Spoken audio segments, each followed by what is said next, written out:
right? But they're evil, right?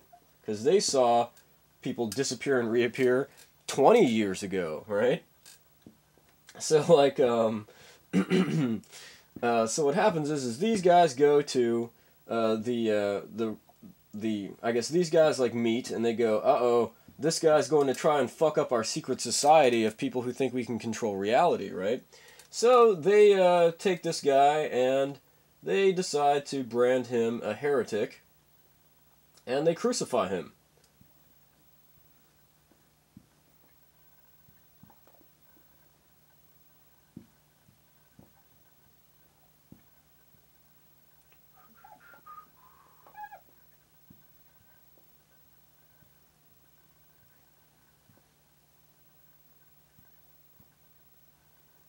So this guy gets crucified.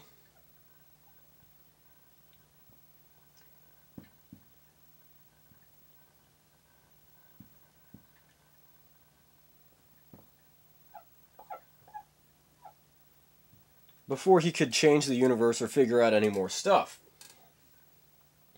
Then this guy feels so bad about what he does after he sees his friend die, and he kills himself. Because he just sees himself getting older every day, and he realizes that he's just going to die eventually, and so he just kills himself, and so he just kills himself because he feels guilty, and he figures he'll just die anyway, and that's why he kills himself.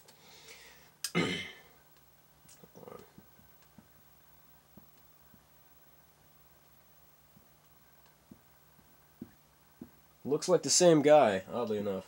I am going to hammer that home as many times as I feel it's necessary. Anyway. Alright, you all might have seen something very similar to this in the movie that Mel Gibson made, Braveheart. No. You might have seen something very similar to this in the movie Mel Gibson made, The Passion of the Christ. And I hope Mel Gibson is watching because I need, like, however much money he has left after the divorce. I'm sorry, I shop at a grocery store, and I saw that, like, Mel Gibson shells out tons of cash for his ex-wife. You know, it's really, it's not that cool. I think people need to like cover different. I mean, people are gonna make news of that regardless of my opinion. But anyway, so so you've all seen something like this in the Mel Gibson film The Passion of the Christ. But what you don't see is the next generation of people who just do the exact same thing. So this guy's little brother, right, who this guy had told some of the secrets that he found out to, starts smoking weed at age like 14, right? And he sees his other stoner friends disappear and reappear. Bing bong, bing bong, and then he gets different ideas. He gets more ideas because what he experiences after he sees that equals the spirit world coming in and going, you've figured out the secret, and now that you have a connection to the spirit world. And so his older brother, who hung himself, is now in the spirit world trying to go, oh, I'm God because I'm in the lead or whatever, right? But then this guy's like, oh, I figured out more stuff than that guy did, and there's like an information war. And so what happens is like, you know, this guy's little brother who didn't figure out as much stuff as this guy smokes weed. We'll just draw him over here. He's grown a beard and long hair, of course.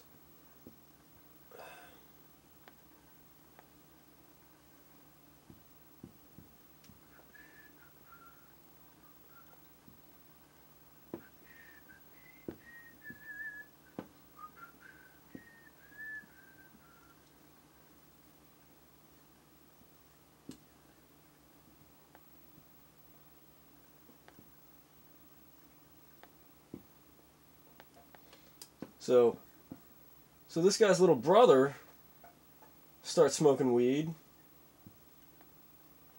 and in about 6 or 7 years, he sees this guy's little brother start to blink.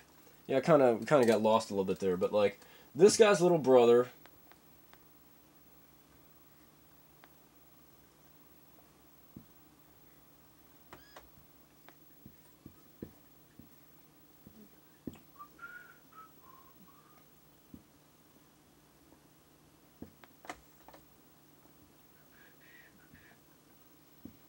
this guy's little brother starts smoking weed. Oh man, it sucks my brother died, right? I'm gonna console myself by getting stoned, right? And then he grows up to be this age and sees this guy's little brother smoking weed, and bing bong, he disappears and reappears, and this kid figures out the big secret, right? Oh, reality is malleable, right? And then like this kid figures out the big secret and tells his friend earnestly, "Yeah, I saw you disappear and reappear." And then this guy goes to the elders, or the elders' children, who are now like also 20 years older than these people, and they go to the local magistrate and have this guy killed, and then this guy feels guilty for this guy's death and hangs himself, right? Anyway. So, this goes on for about, let's say, 500 or 700 years, right? So, we're at like we're at 2,500 before Greg, BG, and we progress to, let's see, 1,300, 1,300, 700, I don't know, we'll do 1700 BG, right? So this would be what archaic peoples of the universe would call 300 AD, right? So 300 AD in Jerusalem. I think that's how you spell Jerusalem. Sorry, guys. Jerusalem, that looks better. So in 300 AD, I mean, in 700 BG, which is how we're all going to be counting things in the future, most likely.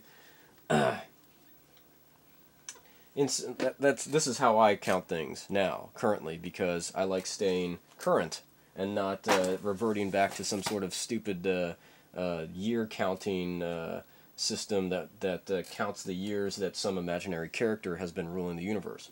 So anyway, like if you all look at some sort of like art history book, you'll see that no Christ imagery appears until about 500 years after his supposed death.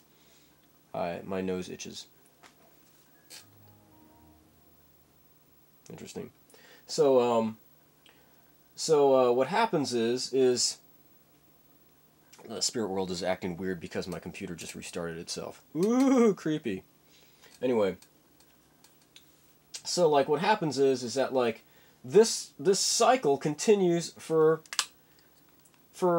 we'll say 800 years, right? It's 800 years of war, of information battle, of like these people smoking weed and figuring out the secret, and then like friends betraying those people and people trying to figure out more stuff, and like and then psychic vampirism is born. It might have been around before this, but we'll just say that psychic vampirism is born, right? Between 2500 BG and 1700 BG, right? Oops. So what happens is that these evil people finally catch on after 800 years and come up with an idea to encapsulate all of these people into one person that just looks like every one of them. And they come up with a story that is supposed to be they come up with a story that is representative of all of these 800 years of psychic vampirism and people figuring stuff out and having long hair and a beard and being crucified, and just make a single isolated story. And they come up with this bunko name, Jesus, and they just figure that since history is malleable, you can just like control. If you control the information, then you control what people think reality is. And they go, they decide to like write fake history and say that in 2500 BG, one dude was born, and he was born by a mysterious, mystical process that did not involve another male human impregnating his mother.